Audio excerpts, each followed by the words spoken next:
Badan Kepegawaian dan Perkembangan SDM Oku Selatan tahun ini tidak akan merekrut CPNS karena keterbatasan anggaran dan masih menyusun analisis jabatan dan analisis beban kerja pegawai di kabupaten tersebut.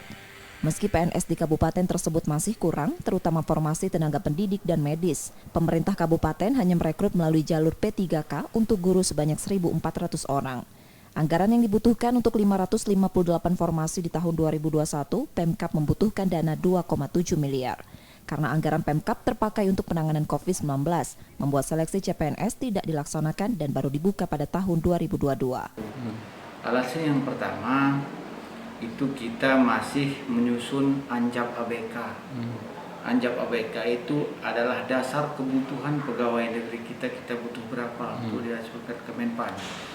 Kemudian memang benar terkait juga dengan anggaran.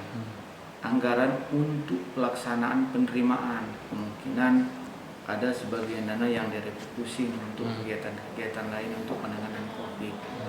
Jadi memang kita di tahun ini tidak menerima CPNS dan PPK, tapi kita menerima PPK guru.